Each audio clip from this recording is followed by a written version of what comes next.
lugares, hermanos. Hoy vamos a tocar este tema sobre la profecía bíblica.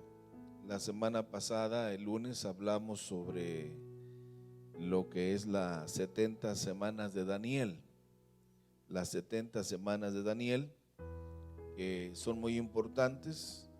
Ya hablamos de las primeras 7 semanas y que correspondía precisamente desde el momento en que se dio la orden de la construcción tanto de la ciudad de Jerusalén como del templo de Jerusalén, y que todo eso tuvo ya un cumplimiento fiel como fue revelado por Dios y que fue traído a Daniel a través de el ángel Gabriel, como ya lo leímos en el capítulo número 9 del libro de Daniel, desde el verso 20 hasta el verso 27. Hablamos también que las 69 semanas también tuvieron su fiel cumplimiento desde el momento en que el pueblo de Israel emigra de donde fue llevado cautivo para regresar a Jerusalén y reincorporarse a sus actividades. Pero hoy es importante, hermanos, que tratemos la profecía bíblica desde la revelación profética de los salmos. Es muy importante, le voy a decir por qué, porque todo lo que vamos a tratar, y tomaré algunas cosas muy necesarias, pero básicamente es sobre el cumplimiento del Mesías. Quiero que vaya conmigo al libro de Daniel en el capítulo número 9, solo para introducir y entender lo que vamos a tratar. En el verso 26 del capítulo 9 del libro de Daniel encontramos esta lectura. Dice: después de las 62 semanas, ¿qué dice ahí su Biblia? Se quitará la vida al Mesías, mas no por sí. Hasta ahí le dejamos. Después de las 62 semanas, quiere decir que 62 semanas, que es cuando se le quita la vida al Mesías príncipe como le llama Gabriel, y se lo explica a Daniel. Han pasado ya estas 62 semanas, más las 7 semanas, da el cumplimiento de 69 semanas, y estamos en esa. Hoy nosotros estamos viviendo una dispensación que se llama la dispensación de la gracia. Falta por cumplirse una sola semana, que ya explicamos que comienza precisamente en el momento en que ocurra el arrebatamiento de la iglesia. El arrebatamiento de la iglesia comienza la última semana de Daniel, que son 7 años, son 3 años y medio del anticristo, que es cuando se presenta, se manifiesta, y después los otros 3 años y medio de lo que llamamos nosotros la gran tribulación. Pero esta semana 69 se relaciona precisamente, hermanos, con los salmos mesiánicos. Podríamos hablar que en este libro de los salmos, que son 150 cánticos espirituales del libro de los salmos, pudiéramos hablar de 63 profecías mesiánicas. En el libro de los salmos, hermano, encontramos 69 profecías mesiánicas sobre su nacimiento, sobre su ministerio, sobre su muerte, pero también sobre la resurrección de Cristo. ¿Qué es lo que se relaciona en lo que dice aquí? Después de las 62 semanas se quitará la vida al Mesías. Pero en el libro de los Salmos, que es el himnario de los judíos, que son cánticos espirituales, cada uno de los salmos tiene su propia música especial que los judíos entonan, como nosotros que tenemos este himnario que le llamamos himnario de gloria, que tiene cada himno tiene su propia música muy propia. A veces nosotros los pentecostales descomponemos todo, cantamos a veces al 120 o a 180 a la carrera, pero cada uno de estos cánticos que encontramos aquí tiene su propio formato, su propio tiempo, porque tiene un mensaje especial cada uno. Los salmos son los himnarios de los judíos, es el himnario, cada uno es un cántico especial. Y cada uno en estos salmos, hermanos, encontramos también cosas interesantes. Conviene señalar que María, finalmente, con el avance de los estudios que se tienen, María y no José, María era la que realmente era descendiente de la realeza davídica. De ella viene, porque se conecta con lo que dice Génesis, de la simiente de la mujer, no de la simiente del varón, sino de la simiente de la mujer. De ahí viene lo que es la profecía de la restauración del género humano. Es de la simiente de la mujer la que te va a herir en la cabeza, de la simiente de Satanás también. Se descubre finalmente con esto, hermanos, que Satanás también tiene semen. Y esto habla de cuando dice Génesis capítulo 6 que vieron los hijos de Dios, se fijaron en las hijas de los hombres.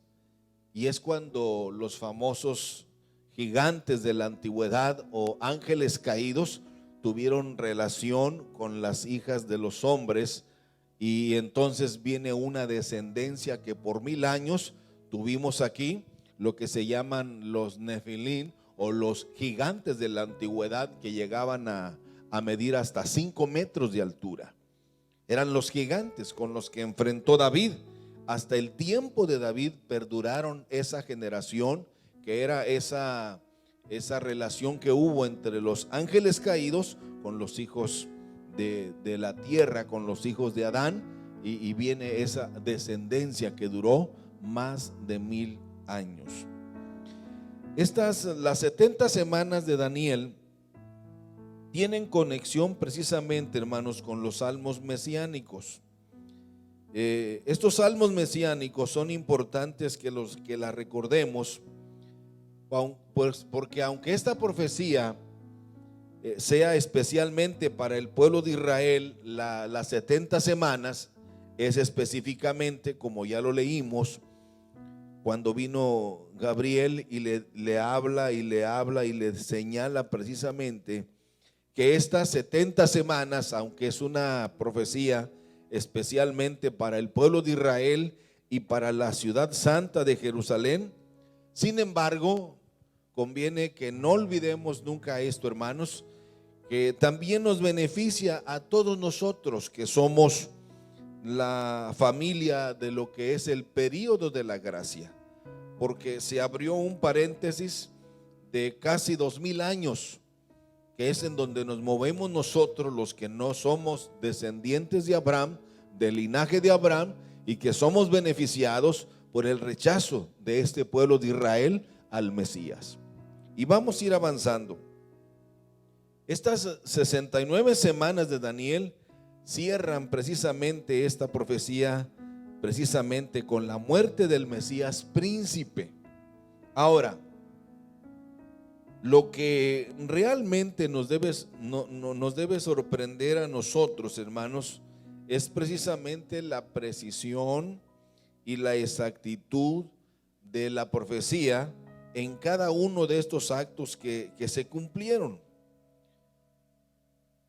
Decía al principio que los salmos viene siendo el himnario de los judíos, pero en algunos de ellos encontramos con mucha claridad, hermanos, y con varias fotografías que nos hablan de eventos proféticos y de eventos escatológicos sobre esto que se señala aquí, el Mesías príncipe. Vaya conmigo al capítulo 25, al capítulo 9 de Daniel, en el verso 25, para no olvidarnos de esa figura, de esa fotografía, que es importante que usted la subraye ahí donde dice: sabe pues y entiende que desde la salida del orden para restaurar y edificar a Jerusalén, ¿hasta qué dice ahí? hasta el Mesías príncipe. El Mesías príncipe. Habrá 7 semanas y 62 semanas se volverá a edificar la plaza y el muro en tiempos angustiosos. Después de las 62 semanas se quitará la vida al Mesías. Ya estaba profetizado.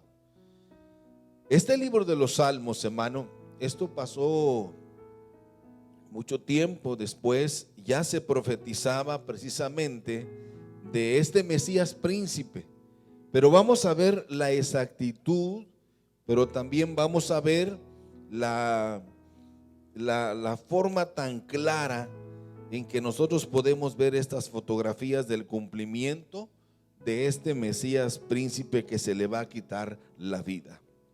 Vamos al capítulo número 2, ahora sí vamos a los Salmos. Ahí en el capítulo 2, quiero que me ayuden a leer ustedes, hermanos. No voy a decir quién, pero quiero que usted me ayude a leer. En el Salmo número 2, en el verso número 6. En este salmo, que es un cántico, aparece precisamente cuando Jesús es reconocido como el rey, como el yo soy. ¿Alguien lo lee, el verso 6, lo más rápido que puedan?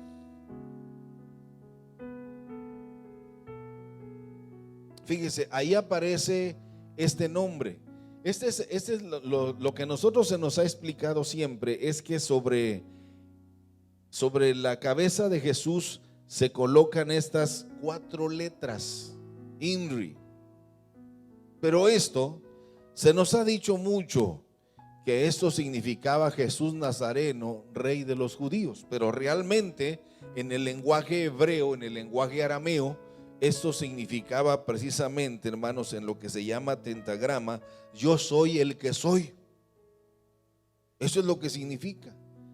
Yo soy el que soy. Ese fue el enojo de los judíos y sobre todo de los religiosos cuando vieron que Herodes manda a hacer estas letras.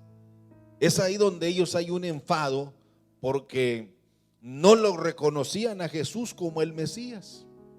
No lo reconocen. Ellos piensan que Jesús, este Jesús al que usted y yo adoramos, ellos dicen que es el hijo del adulterio, porque no logran ellos dimensionar el hecho del cubrimiento de María a través del Espíritu Santo. Para nosotros es muy normal recibir esto y entenderlo, pero para ellos esto es una blasfemia. Pero cuando se coloca esto y hay el reclamo, dice lo que es escrito, lo he escrito. Pero no fue algo de coincidencia, fue algo que ya estaba escrito en el capítulo 2 del libro de los Salmos, que dice en el verso 6, pero yo he puesto mi rey sobre Sión, mi santo monte. Esto es, hermanos, en primer lugar, lo que se llama la certificación del ministerio de Jesús. Ahí donde dice el verso número 7, por favor. Vayamos al verso 7, que en este mismo Salmo 2 encontramos la certificación del ministerio de Jesús, no del reconocimiento en la tierra, sino del reconocimiento divino. Vamos a leer el verso número 7, que dice: yo publicaré el decreto. Ese es un cántico. Jehová me ha dicho. ¿Qué le dijo Jehová? Mi hijo eres tú, yo te engendré hoy. Ahí comienza la certificación. Pero a pesar, hermanos, de que los Salmos no es considerado un libro profético, mas sin embargo en los Salmos hay profecía certificada. Hay profecía que certifica y reconoce a Jesús como el Mesías y como el unigénito Hijo de Dios. Esa es solamente como una introducción. Ahora, vayamos por favor, hermanos, al Salmo número 16 en el verso 10. Ahí nos habla, en el verso número 10, ahí nos habla sobre la resurrección. Ahí nos habla sobre la resurrección de Jesús. Fíjese lo que dice: Es un cántico escondido, pero ahí se nos habla de la resurrección de Jesús. Dice, porque no dejará mi alma ¿dónde? En el Seol, ni permitirás que tu santo vea corrupción. Ahora, quiero que por favor alguien rápidamente lea Hechos capítulo 2, verso 31. Lo más rápido que pueda, se lo voy a agradecer. Ahí queda registrado sobre la resurrección de Jesús. ¿Ya lo tienes? Adelante, dice.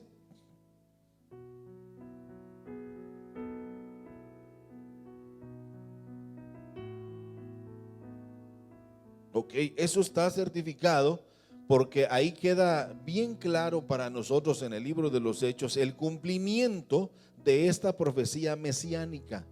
Por eso Jesús es primogénito de los que durmieron. Miren, esto nos parece muy sencillo, la resurrección de Cristo, pero la resurrección de Cristo sufrió un efecto, hermanos, extraordinario y sobrenatural. Eso es lo que va a suceder en nosotros.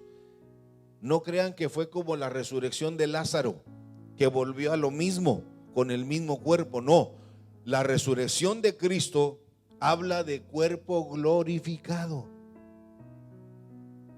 Y ya estaba escrito en los Salmos, profetizado de una manera interesante, exclusivamente sobre esto que iba a vivir el Mesías príncipe, sobre Jesús, que su cuerpo no quedaría, su alma no quedaría en el Seol, ni va a permitir que su santo vea corrupción. No va a haber una descomposición de su cuerpo, sino que al tercer día, no al cuarto día, que es cuando el cuerpo comienza a sufrir la descomposición natural.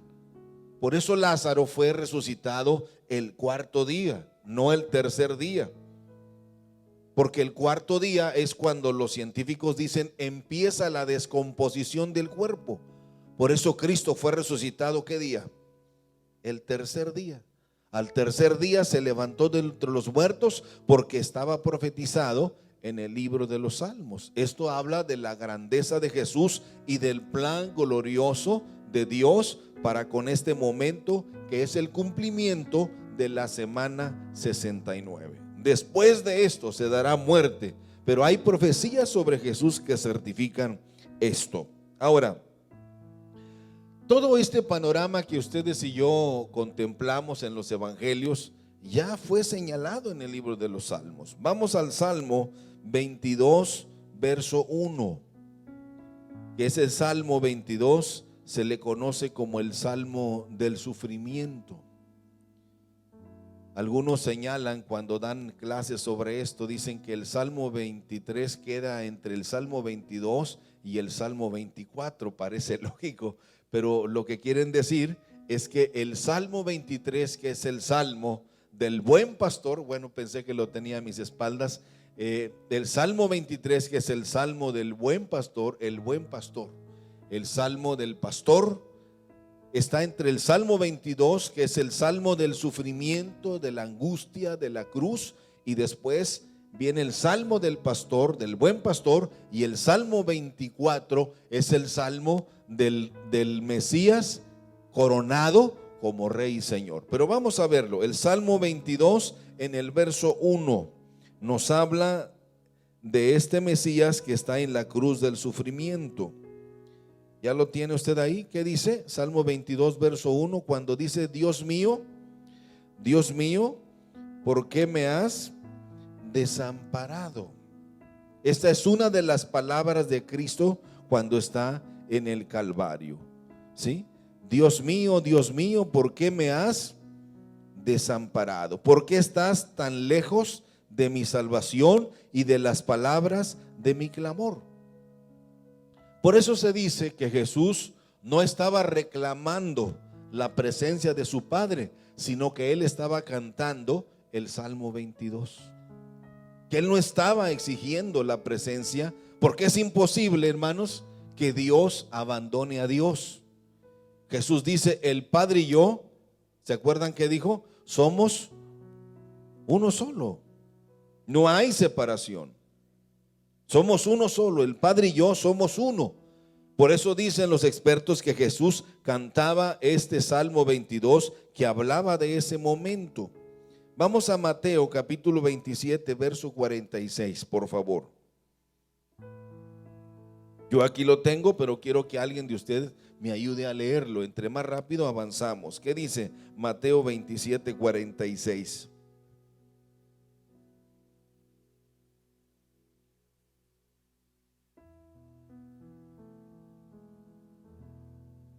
Ok, es el cumplimiento. Jesús cantando este salmo que hablaba de sí mismo cuando estaba en el momento del sufrimiento. Cuando Jesús, dicen, se sintió solo.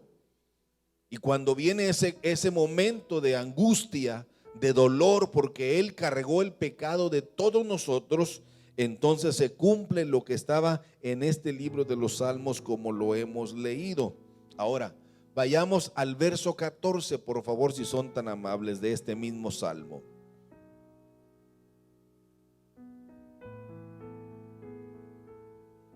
¿Mande? 22, sí. Verso 7, perdón. En el verso 7.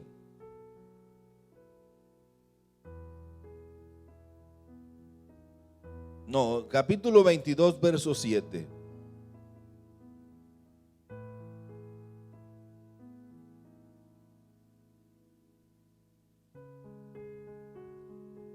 Sí.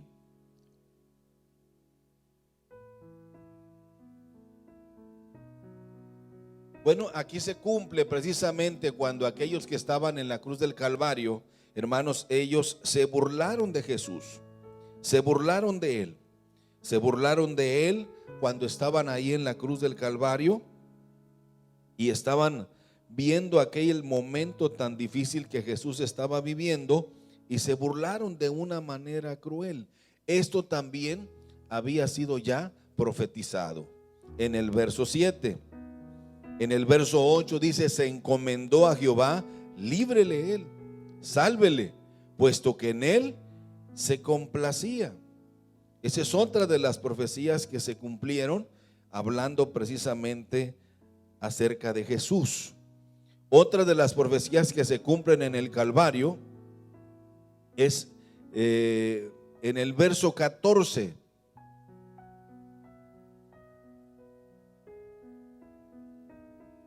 Es otra profecía que se cumple cuando el centurión le clavó su lanza en su costado. Su corazón sí fue perforado. Pero veamos lo que dice ahí en el verso 14. He sido derramado como aguas, y todos mis huesos, ¿qué dice ahí?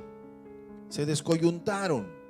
Mi corazón fue como cera derritiéndose en medio de mis entrañas.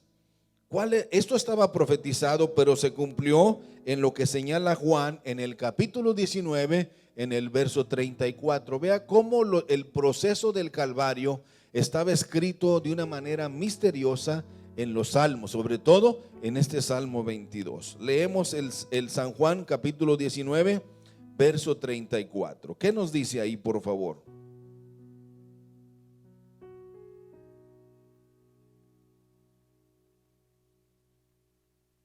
Bueno, este fue el cumplimiento de esta profecía que ya leímos. Nada de lo que sucedió en el Calvario, hermanos, fue de manera inesperada, de manera violenta, sino que todo fue en el reloj cronológico de la profecía divina. Nada. Eso de que cuando Él estaba llevando todo el proceso, fue y se llevó exactamente como el Señor así lo había definido en el libro de los Salmos. Nada fue circunstancial. Este salmo dice: cuando esto se llevó y se cumplió, cuando este centurión, este hombre que desconocía, que ignoraba, era un gentil, clavó su lanza en su costado y su corazón sí fue perforado. Y se cumplió exactamente. Sus huesos quedaron limpios, pero quebrantados. Por eso se cumple también lo de la profecía de Isaías que dice: Él llevó nuestro quebranto, por su llaga nosotros hemos sido curados. y por el sufrimiento de Él en su cuerpo, nosotros hemos sido reconciliados con Dios. Eso nos habla en este Salmo 22, el verso 14. Vamos a ver el capítulo 22 también, verso 16. Lo leemos juntos.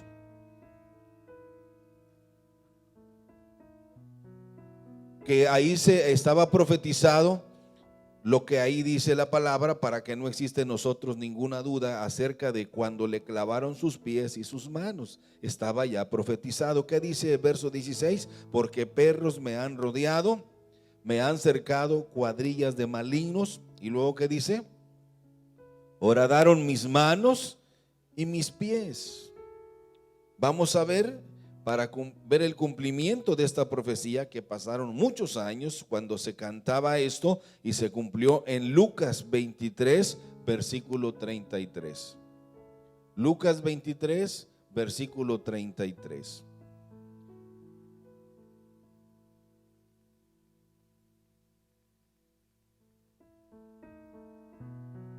Bueno, ahí queda el cumplimiento cuando Él fue crucificado. ¿Qué fue lo que hicieron? Horadaron sus manos y sus pies. Dicen, hermanos, que el cuerpo de Cristo que fue glorificado lleva las marcas de este momento histórico, como el Mesías príncipe. Lleva las marcas que cuando nosotros lo volvamos a ver, o cuando nosotros somos acusados delante del Padre, porque recuerden que hay un acusador que todos los días va delante de nuestro Padre para acusarnos. Se llama Satanás, que el Señor lo reprenda. Dice que él va a acusarnos, se le llama el acusador, el chismoso, el engañador, todos los días. Pero cuando el diablo nos acusa de lo que hacemos mal para atacarnos, Jesús presenta precisamente sus manos y sus pies como señal de que Él pagó el precio por nuestros pecados.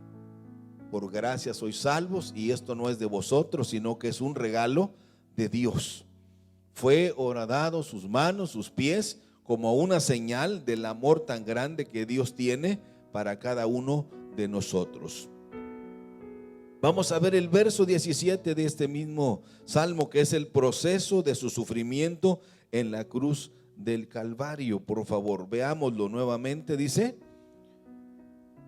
verso 17, ¿lo tiene? Capítulo 22, verso 17. Contar puedo todos mis, entre tanto que ellos me miran y me observan. Vamos a ver el cumplimiento de esta profecía, el morbo, hermanos, de estas personas, el escarnio, en Lucas 23, versículo 35. Lucas 23, versículo 35, el cumplimiento de esta profecía. ¿Qué dice Lucas 23, versículo 35? ¿Lo tiene alguien? Léalo. Fíjese.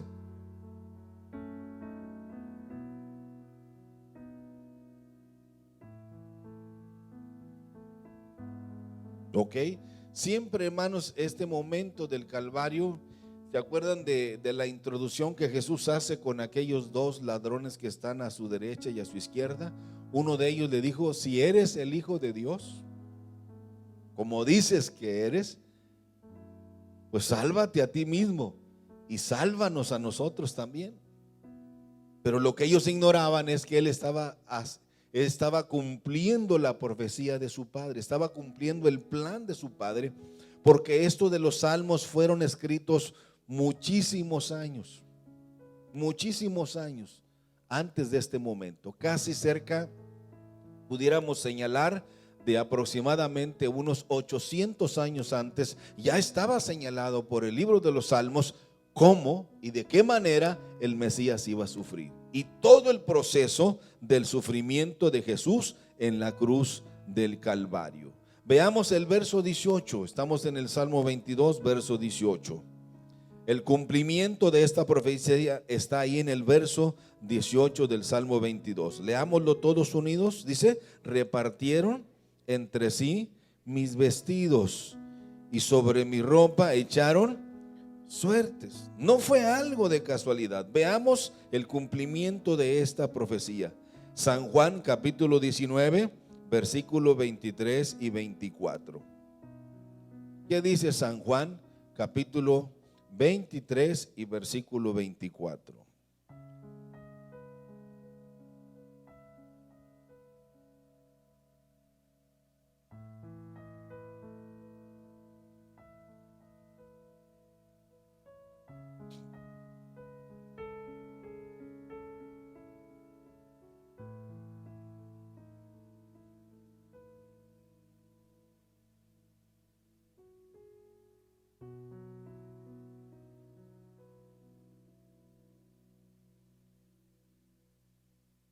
Ok, los soldados eran ignorantes de la palabra de Dios, pero cumplieron fielmente la profecía.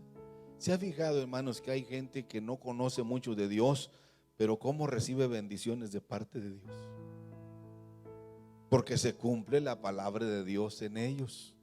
Hay una palabra que Dios habla y dice que los ojos de Jehová se pasean ¿sobre qué? Sobre la faz de la tierra, buscando un entendido que le llame. Y cuando aquellos hermanos le llaman, aunque no tienen conocimiento como nosotros lo tenemos, Dios siempre está listo para ayudarles. Lo mismo pasa con estos. Ellos repartieron sus ropas, partieron su vestido y su capa que él traía, que era una capa finísima. Él no tenía mucha ropa, Jesús. Tenía poca ropa, pero su capa que le cubría era de una sola pieza, de gran calidad, comprada en Alejandría, de las mejores telas.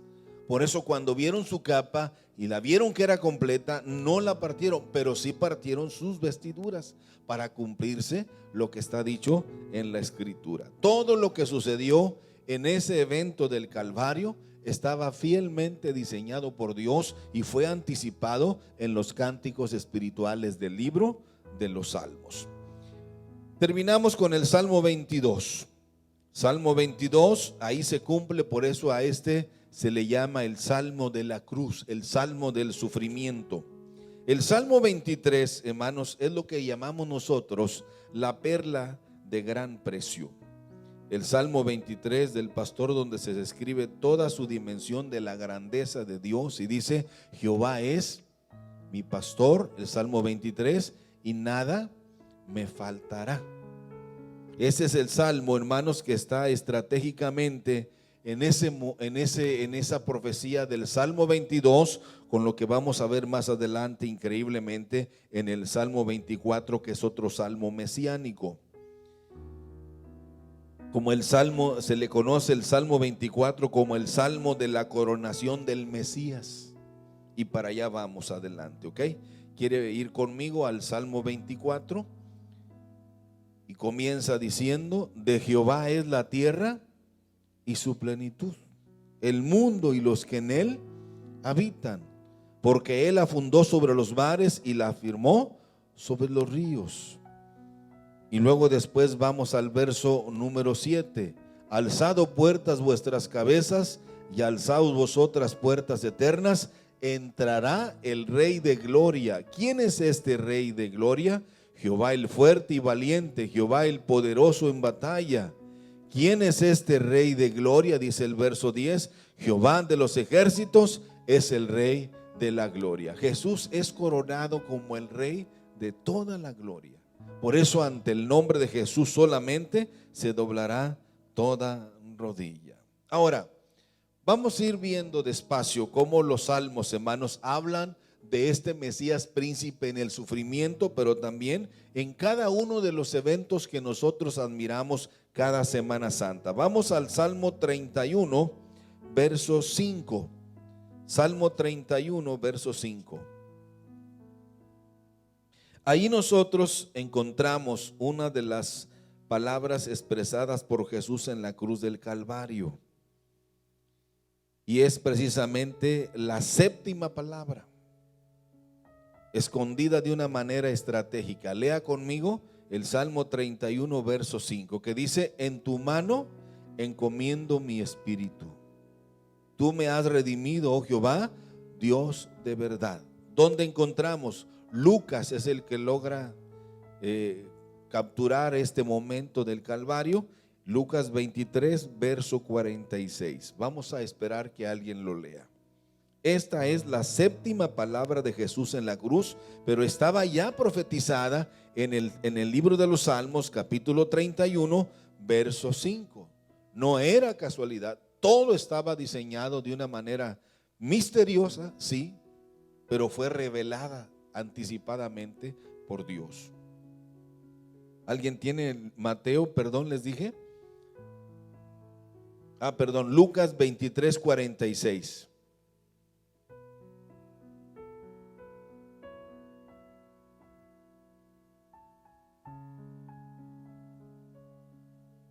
Bueno, ya estaba profetizado las mismas palabras que Jesús iba a pronunciar. Esto surge, hermanos, en que todo se hace de acuerdo al programa de Dios. No fue algo que Jesús tuvo por iniciativa propia. Dios siempre ha caminado de esa manera a través de la historia, siempre. Dios tiene un plan exactamente diseñado para cada uno de nosotros. Por eso es importante que nosotros aprendamos a conocer cuál es la voluntad de Dios para nuestra vida. Hay un pasaje que yo menciono mucho para ustedes, es el libro de Josué, cuando Dios le habla a Josué y le dice: no te apartes ni a diestra ni a siniestra. ¿Por qué? Porque tenemos que cumplir ese diseño que Dios tiene para cada uno de nosotros. Ahí aparece la séptima palabra de Jesús en la cruz. Otro de los cumplimientos de la palabra, hermanos, en el libro de los Salmos, que es uno de los salmos mesiánicos, y este versículo es el Salmo 34. Por favor, al Salmo 34, en el versículo número 20, cuando señala que ninguno de sus huesos fueron dañados, porque era necesario, hermanos, que la resurrección de Cristo fuera exactamente como Dios así lo había establecido. Eso tiene una explicación científica acerca de los huesos, pero hoy vamos solo a leerlo. En su momento daremos una explicación. ¿Qué dice ahí en el Salmo 34, verso 20?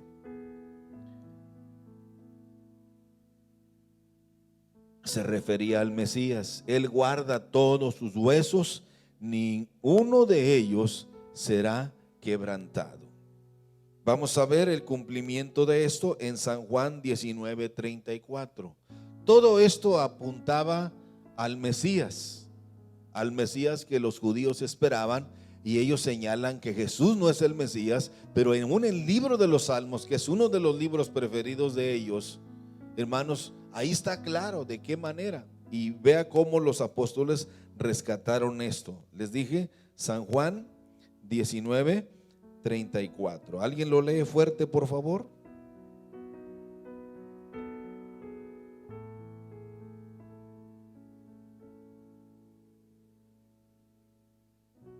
No, verso 36, por favor.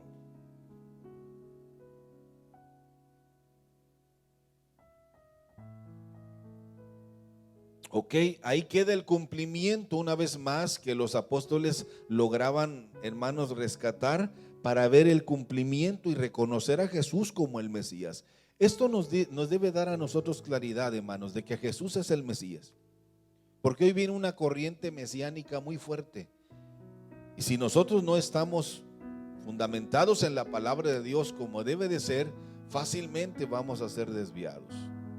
Fácilmente vamos a ser confundidos. Jesús tuvo cumplimiento de cada uno de estos eventos proféticos que no aparecen en ningún libro de los profetas, pero sí aparece en los cánticos. En medio de la alabanza, Dios fue guardando el cumplimiento de esta profecía mesiánica acerca de Jesús, y fue cumplida, como dicen también los evangelios. Ninguno de sus huesos fueron dañados.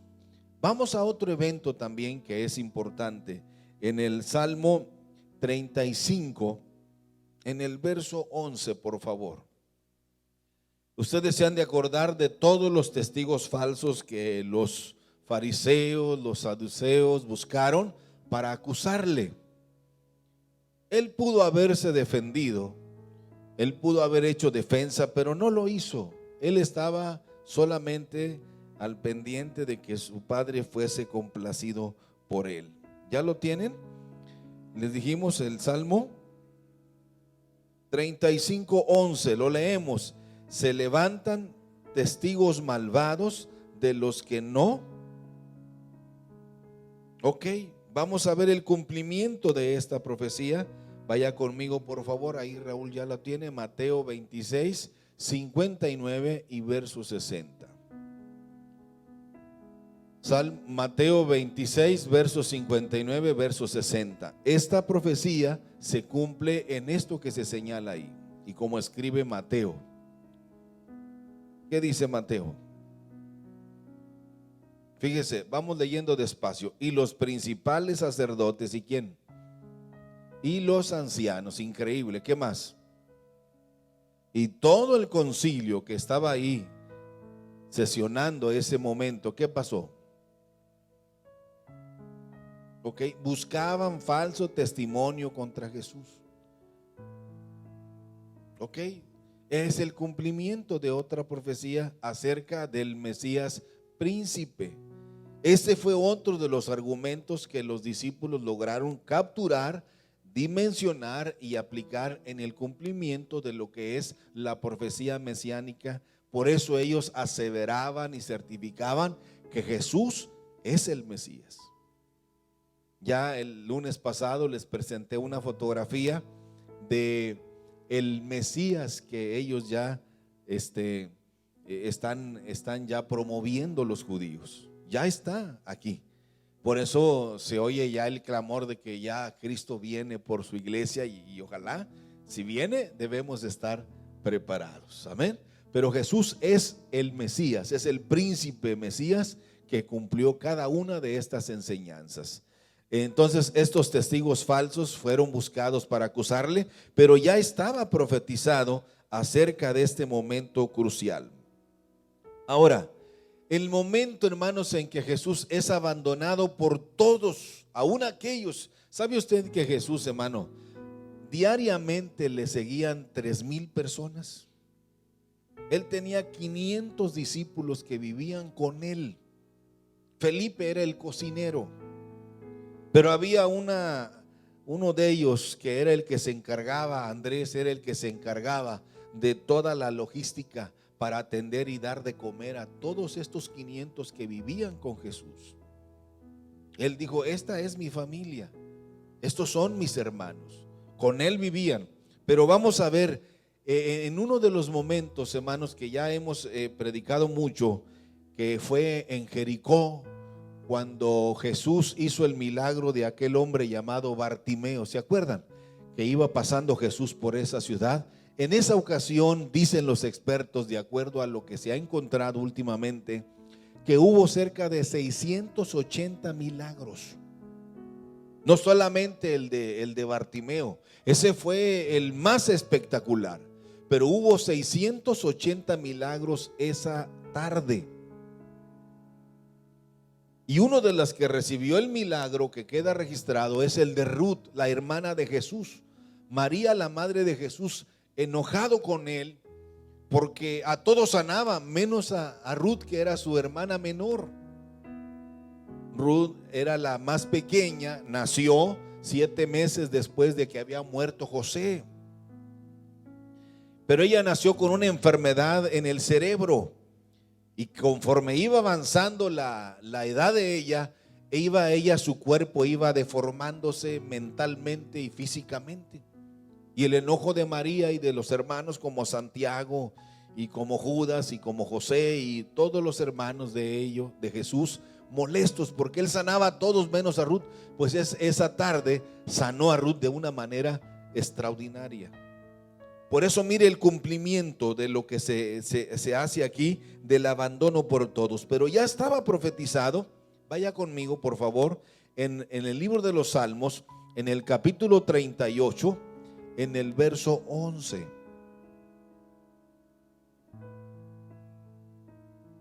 Lo leemos por favor. No fue algo, hermanos, casual. Ya estaba profetizado. ¿Qué dice ahí?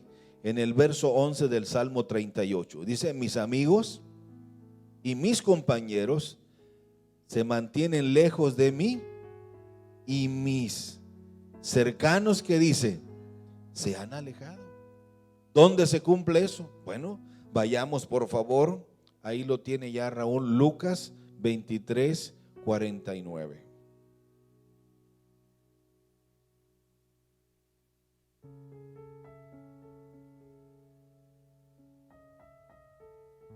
Lucas 23, 49. ¿Alguien lo lee?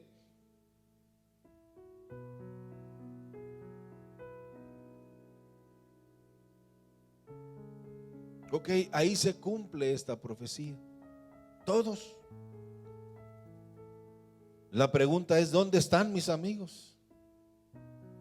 Aquellos a los que les dio de comer, ¿cuántos fueron los que comieron en aquella que fue uno de los milagros más extraordinarios de Jesús, que marcaron su ministerio? ¿Cuántos? 5,000 hombres, dice, sin contar las mujeres y los niños. Había un hambre tremendo en el tiempo de Jesús. Había hambre, igual que en todos los momentos. Por eso Jesús se molesta con los discípulos cuando aquella mujer viene y lo perfuma, arroja aquel perfume de nardo puro sobre sus pies, sus cabellos y todo su cuerpo. Y Jesús les dice: miren, a los pobres siempre los van a tener. Los pobres no se va a acabar nunca, es una plaga que nunca se va a exterminar. Forma parte de nuestra desgracia como consecuencia del pecado. Pero todos estos que vivían cerca de él lo abandonaron. Todos lo abandonaron. Dicen que solo María estaba ahí. El discípulo amado que se llamaba Juan estaba ahí. Todos los demás lo habían abandonado. Y Judas, que era también uno de los puntos estratégicos, también estaba con amargura en su corazón. Y no se digan aquellos que recibieron milagros, todos lo abandonaron. Pero ya estaba profetizado ahí, lo volvemos a leer en el verso 11: mis amigos y mis compañeros se mantienen lejos de mi plaga, y mis cercanos se han alejado.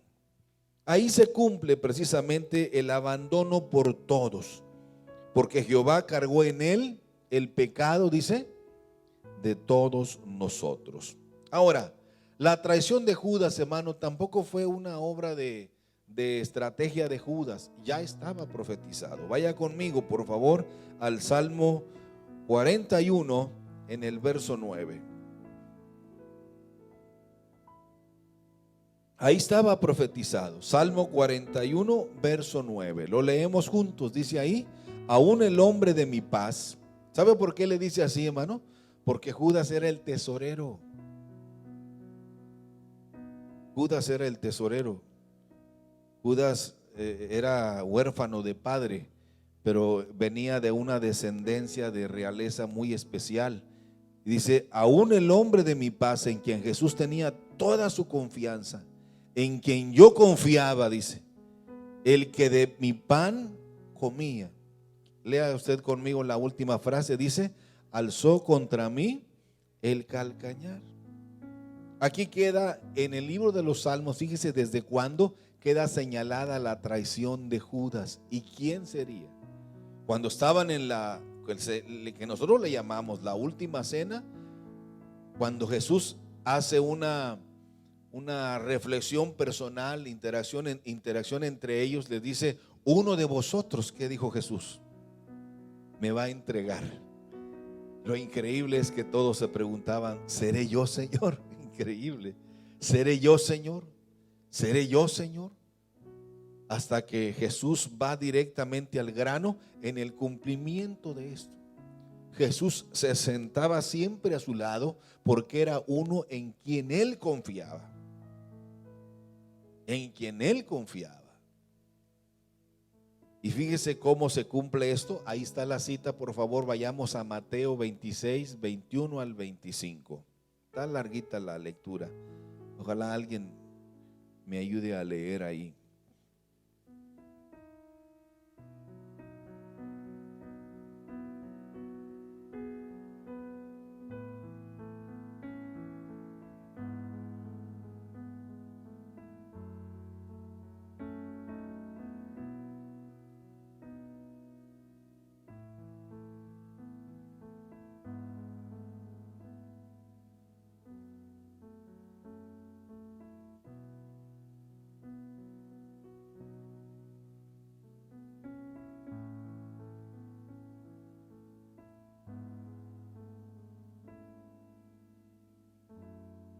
Tú lo has dicho, pero se cumple lo que ya estaba profetizado.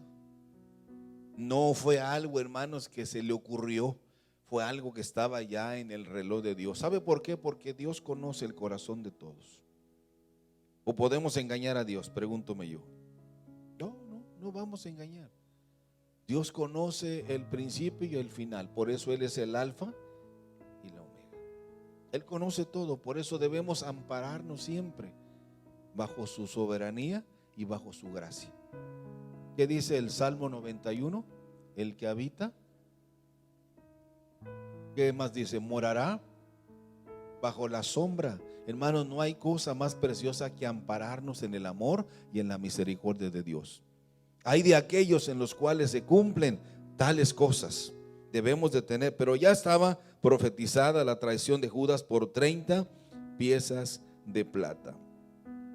Vamos a ver también el cumplimiento de uno de los momentos cumbres, y es en el libro de los Salmos, en el Salmo 68, en el verso 18, que es uno de los eventos clásicos, hermano, y que son elementales, como ya se los he mencionado algunas veces. Les dije Salmo 68, ¿verdad? En el verso 18, ¿está bien? Ahí está, ahí lo tenemos en la pantalla. Es la ascensión al trono de su Padre.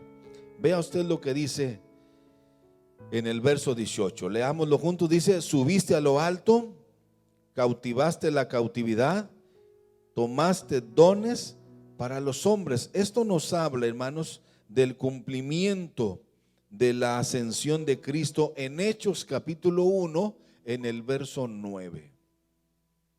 Vamos a leer lo que dice Hechos 1:9. ¿Lo tiene alguien?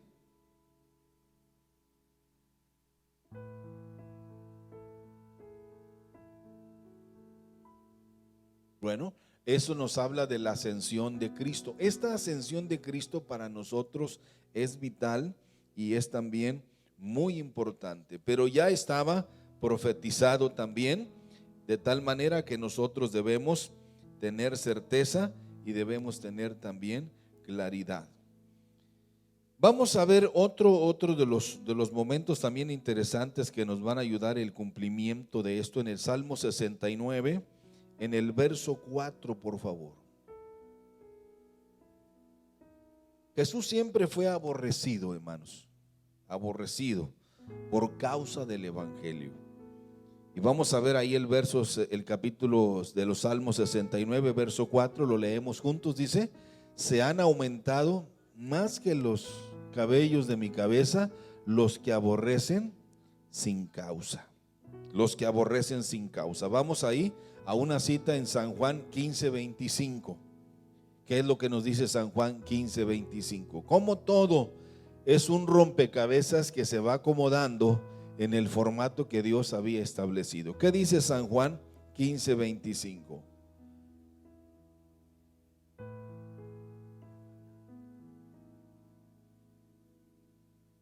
Ok, fíjese ahí queda el cumplimiento. ¿Lo leemos otra vez, hermana?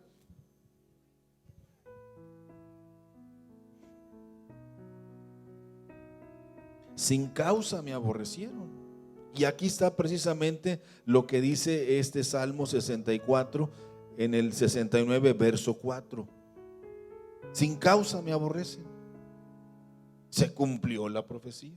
No había razón de aborrecerle, mas sin embargo lo aborrecieron. Aún hasta la fecha Jesús es aborrecido por ellos, por el pueblo de Israel. Por eso Jesús dijo: bienaventurados los que no vieron y creyeron. Vamos a otro salmo. Sé que el tiempo está avanzando mucho. Yo traigo todavía como unos 50 salmos aquí. 69, verso 9. Cuando Jesús entró al templo de Jerusalén y corrió los cambistas. ¿Se acuerdan? Esta escena que es el preámbulo de cuando Jesús se preparaba para este momento del Calvario.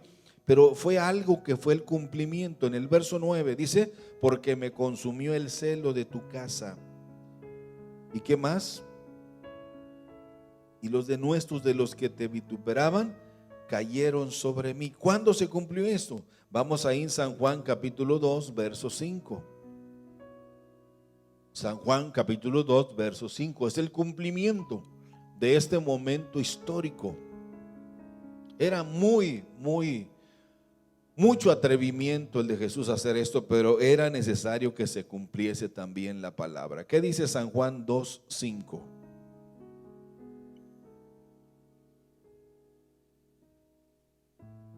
No, estoy mal en la cita ahí, Raúl. A ver si alguien me ayuda a corregir entonces eso. 2:17. A ver.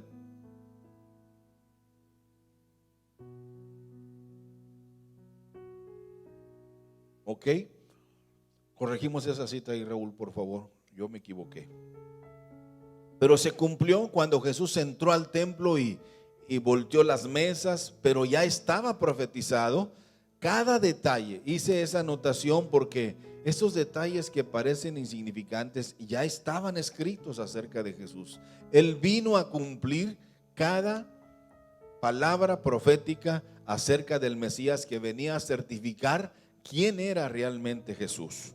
Hay otra cita más y quiero que vaya conmigo, que es la quinta palabra de Jesús, cuando Él la expresa en el momento del sufrimiento y está escondida en el Salmo 69, en el verso 21. Vaya conmigo al 69, ahí mismo, en el verso 21. Lo leemos juntos. Mire lo que dice: me pusieron además hiel por comida y en mi sed me dieron a beber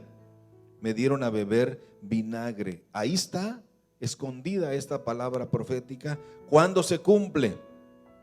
Bueno, ahí precisamente en Mateo 27, 34. Vamos a leerlo, Mateo 27, 34.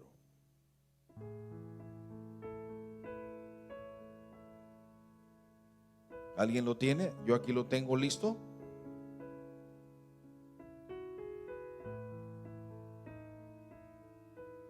Ok, ahí se cumple cuando Él dijo: tengo sed, que es la quinta palabra, y le dieron a beber vinagre. ¿Para qué le dieron a beber vinagre? Para que se cumpliese la escritura acerca de su persona y de su sufrimiento en la cruz del Calvario.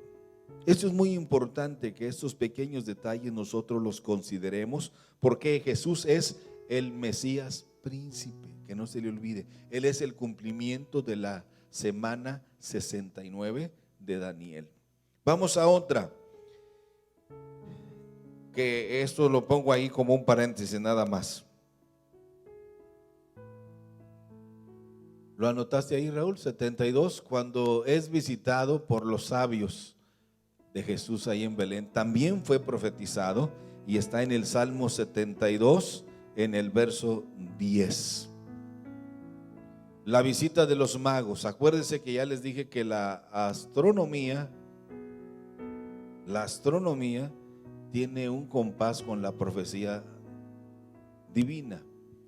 Los magos dijeron: su estrella hemos visto en el firmamento. Leamos ahí 72 verso 10. Los reyes de Tarsis y de las costas traerán ¿qué? Presentes. Los reyes ¿de dónde? De Saba. ¿Y de dónde? Ofrecerán dones. Todos los reyes, que dice, se postrarán delante de él. Todas las naciones le servirán. Este es el cumplimiento de que esos astrónomos, no astrólogos sino astrónomos, ellos eran sabios, pero estaba profetizado que ellos vendrían a adorarle. Ellos vendrían a adorarle. No fue algo casual, ese era el punto. Por eso María, cuando vio que llegaron estos sabios, que tardaron 6 meses en caminar, pero no se desanimaron, porque había una motivación para ellos. Su estrella hemos visto en el firmamento. Ellos no dijeron: lo leímos en la escritura. No, ellos dijeron: la estrella, esa estrella anuncia que ha nacido el rey de los judíos. Es otro punto, es un indicador más de que Jesús es el Mesías príncipe anunciado en el libro de los Salmos. Hay otra cita más, por favor, en el Salmo 78, verso 2. Salmo 78, ya estamos terminando. Salmo 78, verso 2. Jesús usó mucho, hermanos, un método de enseñanza que él usó como una herramienta, que no fue tampoco una ocurrencia de él, sino que estaba escrito. En el verso 2 del Salmo 78 dice, y eso se refiere a las parábolas. ¿Qué dice el Salmo 78, verso 2? Abriré mi boca en proverbios, hablaré cosas escondidas desde tiempos antiguos. ¿Cuándo se cumple esto?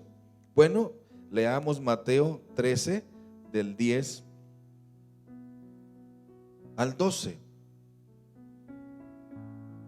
Mateo 13 del 10 al 12. ¿Alguien lo tiene? Por favor, léalo. Eso se refiere a las parábolas. Cuando le preguntaron los discípulos, ¿por qué siempre nos hablas a través de parábolas?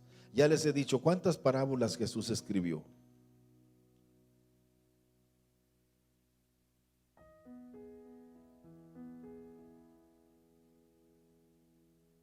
Un día le voy a hablar de otras parábolas que no vienen en la Biblia, pero que Jesús también narró. ¿Lo leemos? ¿Alguien tiene el pasaje, por favor?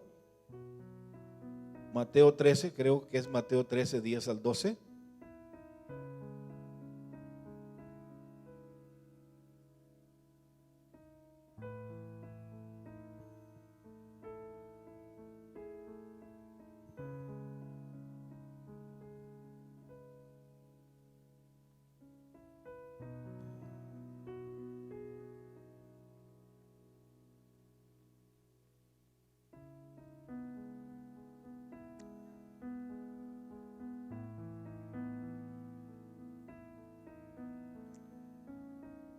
Ok, verso 12.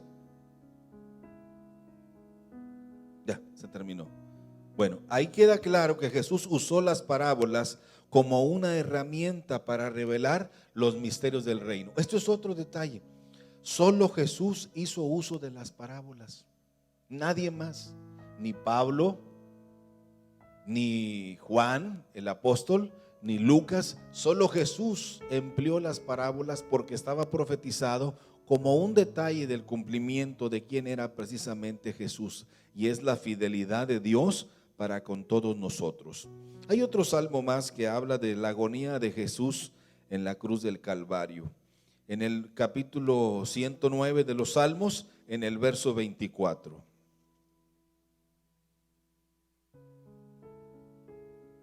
¿109 les dije?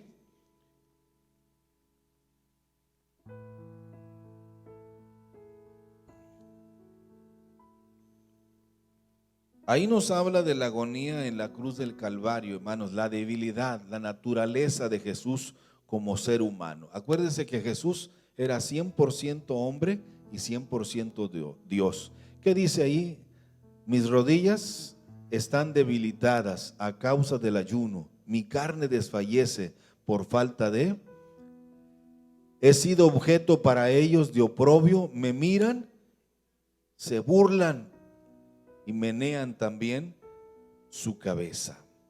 Fíjese, todo esto se cumple en lo que dice Mateo 27, verso 39.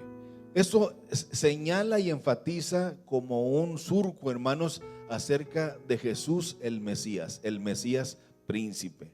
Lo leemos ahí, por favor, Mateo 27, verso 39. Fíjese, y los que pasaban, ¿qué hacían? Le injuriaban. ¿Y qué más? Meneando la cabeza. ¿Y qué más?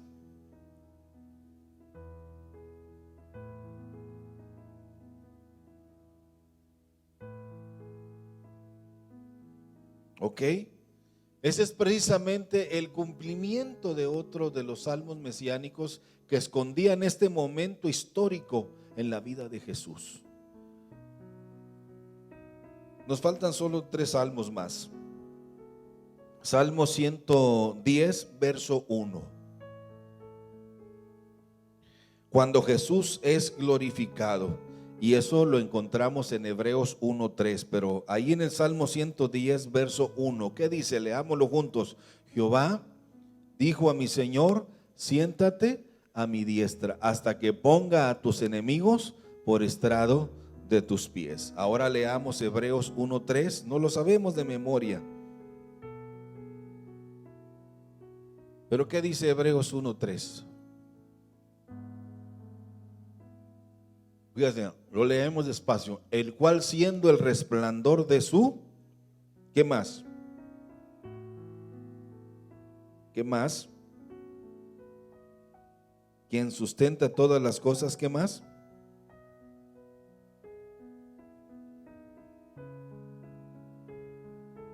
¿Qué más?